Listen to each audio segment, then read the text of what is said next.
favoring Columbus North. And unfortunately, here at the last, you don't want that happening. This game has gone relatively quickly.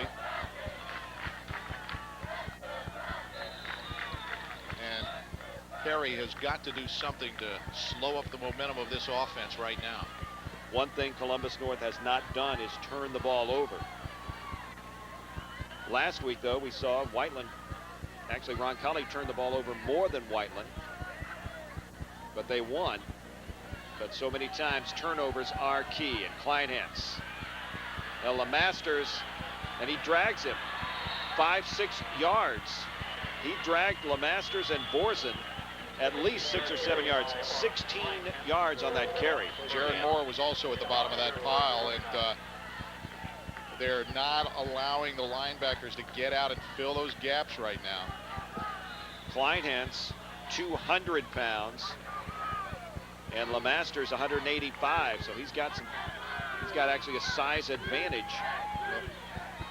The one thing that it was happening in the first half is they didn't allow him to get ahead of steam. Now he's starting to get some steam behind. First down and 10, and again Kleinhans. Nice job, Mr. Markellis in there on that one. So he's getting off that pile slowly. We talked about the weight room at Columbus North. You can see that late in the game, they actually get stronger, and a lot of that is due to the work that they do in the weight room. And as we mentioned, 3 years ago, the Bulldogs 1-9. They worked it to 4-7. Last year, 6-5 with a nice run in the tournament, and this year 6-1 coming in to this ball game. And Tim Bless has got the Bulldogs going, but still a lot to do to get the win here tonight. Perry one defensive play away from getting back into the game. Kleinhans. Penalty marker is down, and he is tackled by Borzen finally. You're going to get that called back, and I believe you're going to have a holding penalty. That is going to hurt Columbus North. A holding penalty, and Columbus North, this would be their 5th penalty of the game. Tim Bless does not like it. You see him prowling the sidelines, and well, they had all the momentum. Well, that's one that's going to drive them back a little bit. The problem now is you've got the clock working against you as well. You're down to 8 minutes to go, and you've got a team that does predominantly runs the football, and they're being successful at it. You will notice some of the Perry Falcon folks, they've got their hands on their hips. They're kind of walking slowly back to the huddle. It's not because they're out of shape. They've just been out there a very, very long time. This defense has done an excellent job this evening, no matter what happens. Kleinhans, 138 yards on the ground. He came in with 829. I'd say the majority of those happened in the second half, Dave. Most definitely. Second down and 18 from the 42. King throws.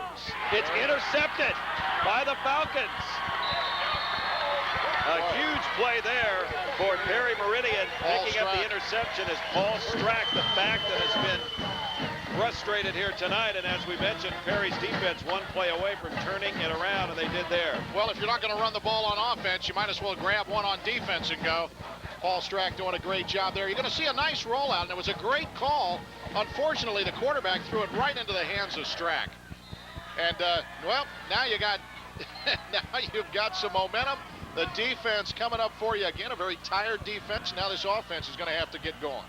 Would you say the penalty was big? Here's Strack on offense. And again, he's struggling for yardage. Teal Murphy is there along with Eric Beal on the stop for the Bulldogs. Right. Paul Strack coming into the football game. Well, and then I don't see him with an interception coming into the ball game. Well, of course, you know, if you want to start being a second guesser, you can say, well, they were down close to the red zone. They could have kicked a field goal. It would have been 12-10. Now they get in field goal range. It could have been 13-12. But, you know, that's a coach's job, and it's easy to second guess. 2-yard loss, 2nd and 12. Here's Gaylord on the roll. He's been dangerous. He throws downfield. It is incomplete. But you're going to have interference. An interference penalty, it looks like. Well, I'll tell you, it's tough for a kid, a high school kid, to roll out to his left, especially right-handed, stop, plant, and throw. The big tight end there is going to be called. It's going to be against whoever was defending him. Micah Bowers, the intended receiver, and so Columbus North. Boy, how quickly the game changes as we see the replay. I don't know if you're going to see it or not. Yeah, right there, he hits him just a little bit too soon. Johnson. And the ball would have never have been caught. It was close enough, but it would have never been caught. So Columbus North. That's 2 mistakes in a row for Columbus North. Seemingly driving for a touchdown to put the game away. All of a sudden, penalty, interception, penalty, and Perry's got it. First down and 10 at the 27. So the Bulldog defense has to dig in after the Strack interception. Gaylor rolling, throws. It is caught. Bowers has it. Well, that was all Micah Bowers, and he had to use every bit of 6'3" and just a little bit more to go up and grab that football. And, you know, now Perry is moving. You're going to see this replay. Now watch him get up in the air. He's 6'3" already, and he's got an extension of about 7-8 foot. Look how high he gets up to get that ball. Nice job by the tight end coming clear across from his left to his right, making that play. Second down and 1. The ball is at the 18. Gaylor will give. Strack's got the first down.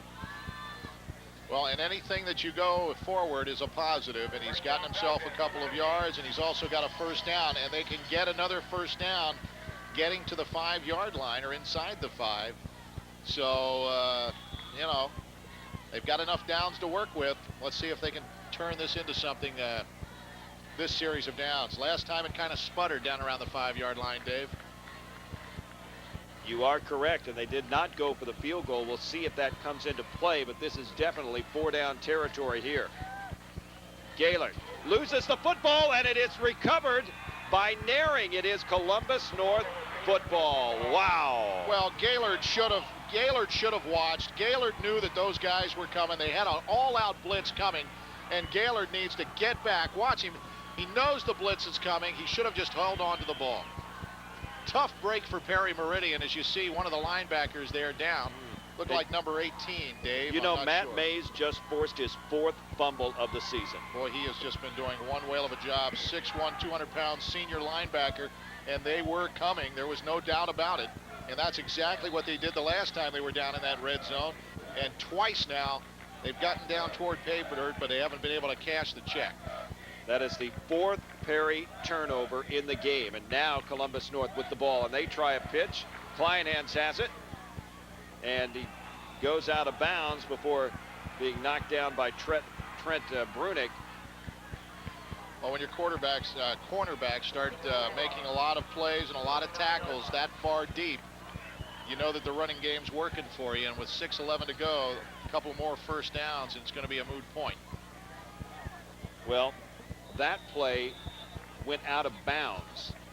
It was good that they picked up a first down for the Bulldogs, but the clock stops with 6:11 to go. So now Perry looking to stop them right now. They've got 2 timeouts to go. The ball is at the 29. 4th quarter action. Columbus North and Perry Meridian. Chris Brown the give. He's got a pretty healthy gain, 4 or 5 yards. And now the clock becomes a factor as we go under 6 to go. You got to stop the run. You've got to stop more than the 5 and the 6 yards every time they get the ball. This is tough position for this defense. Every time this defense has been asked to do something, for the most part, they've done it. And now they're out there and being asked to do it again. Matt Mays, 3 forced fumbles coming into the game. Make that 4. 6 sacks. He's got 1 tonight. Leading tackler for the ball club. Kleinhans carries. Corey Purnell Purnell there, yeah, on the stop. All over the field. Mark Ellis doing a great job tonight. LeMasters when he's in. You know, this defense has done an excellent job. The Brunick brothers have done well. Big 3rd down here, Dan. 3rd down and 4. The ball is at the 36-yard line. Intercepted by Strack on his last pass. We'll see what King does here. The 6'4" junior will hand it off. And a first down carry apparently for Columbus North. That was Kleinhans on the carry, and he picks up a first down. Now they're going to stop the clock to move the chains. Then they're going to start it up again. Kleinhans, 154 yards. I got him for 983, 17 short of 1,000. We saw Tim Sergi go over 1,000 last week in Whiteland for the Roncalli Rebels. 267 yards rushing. This play has worked pretty well. Chris Brown, tackled by Travis Brunick. 5'10", 190-pound junior. Fullback's gotten it sparingly, but done pretty positive things with it. That right there is something good for the Perry defense, holding them to about 3 yards. Second down and 7. Perry's got 2 timeouts to go. The Bulldogs clinging to a 5-point lead. Starts getting under about 3 minutes. They're going to start using them. If they run here and are stopped, I would call a timeout if I were Perry. They're going to run. They're going to get stopped. Kleinhans, let's see if Perry calls a timeout with 3:50 to go. Nice job by the linebackers. Borsum there, also Ellis, doing a good job. They pulled the guard that time, did a great job of filling. Third down and 7. This, another big third down play. Bigger than the last third down play that we said was big. They're all big right now, Dave. Oh, my. Especially with the clock going. 3:21 to go. Columbus North on a 3rd and 7. Here comes King, back to pass. Throws it downfield. Intercepted again. Intercepted again. This Perry defense, they have been asked to go to the well time and time again. And I got to tell you, this offense needs to buy that defense dinner. Unfortunately, a lot of them are going both ways. But you're going to see Borsum go across here, Dave, as you see the instant replay. And once again, the quarterback just throws it right into the hands, trying to force it. If we can see it, I don't know if we can see it again, but it came out of his hands awkwardly. He did not have control of the football when he was throwing it. We might see it after this play, but the Falcons have it at the 49-yard line, their own 49. First down and 10. Here we go. 3:11 to go, and LeMasters is in there, going in motion. Oh, and he loses the football again. Did he recover it? My goodness, Dan, we've had 6 turnovers in this game. We almost had 7. Gaylord did recover the football that time. Well, let's see this interception again. Let's look at the football coming out of his hand. Well, no, it just kind of knuckleballed on him. No, his last 2 throws have been interceptions. Yeah, Dave. It knuckleballed on him. It came out of his hands cleanly there. I don't know what's going on. I don't know if there's a new center there or what, but Gaylord is just having all kinds of problems with the exchange. Second down and 11. Gaylord back to pass. His team down by 5. Naring missed him, but Mays won't. Wow. Tell you what, 18 is making a late charge to be the player of the game.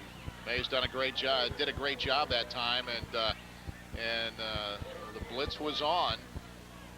You got to give it to Gaylord. At least he felt the pressure and tried to run out of it. Was trying to throw that ball up into the last minute, but now it's crunch time. Third down and 10. They give. Pretty good gain here. This is LeMasters. He's got a first down, and look at him cradle that football near the 30. Joe Baker was there along with Notestein. That's a 21-yard gain. There's the give to LeMasters we were waiting for, Dan. Boy, that is LeMasters just gets into this ball game. He's been playing a great defense, doing a good job. He had a nice interception. They put him in on offense now, and the backs just have not gotten it done so far. And LeMasters doing a good job right now. Let's see if they can go to him again and see if we can get this ball in the end zone for the Falcons. Well, it's anybody's guess who's the player of the game. We'll see what happens in the final 2 minutes. And again, LeMasters, that time hit by Murphy. Well, that's okay. That's not a bad play.